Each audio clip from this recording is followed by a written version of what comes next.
Belum sebulan menikah, Aulia Anggi tewas dalam rombongan ustazah kecelakaan ditabrak truk. Aulia Anggi Praktiwi, salah satu guru yang menjadi korban tewas dalam kecelakaan di Tanjakan Kalijambe, Purworejo, Jawa Tengah pada Rabu, 7 Mei 2025. Menurut informasi yang dihimpun Aulia merupakan salah satu pengajar di SDIT Asyafiah yang tewas dalam kecelakaan maut tersebut. Pilunya, Aulia Anggi baru beberapa hari melangsungkan pernikahannya dengan Aziz yang bekerja sebagai pelaut. Kabar tersebut disampaikan melalui unggahan akun TikTok Winarti Syarif 86, Kamis, 8 Mei 2025. Akun tersebut mengungkapkan jika Aulia Anggi baru menikah dengan sang suami pada 20 April 2025 lalu. Mbak Aulia TGL 20 April kemarin baru melangsungkan pernikahan.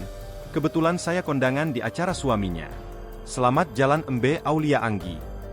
Salah satu korban laka di Kalijambe, Purworejo. Semoga mendapatkan temap di sisinya. Tulis akun Winarti Syarif 86.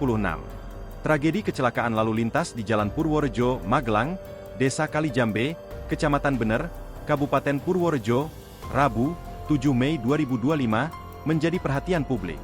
Peristiwa nahas di Purworejo itu terjadi sekitar pukul 10.30 WIB dan melibatkan truk tronton bernomor polisi B9970 BZ dengan minibus jenis Kopada dengan nopol AA1037 KIA. Kapolres Purworejo, AKBP Andri Agustiano, menjelaskan bahwa kecelakaan bermula ketika truk tronton yang melaju dari arah Magelang menuju Purworejo di jalan menurun Desa Kalijambe. Download Tribun X sekarang, menghadirkan lokal menjadi Indonesia.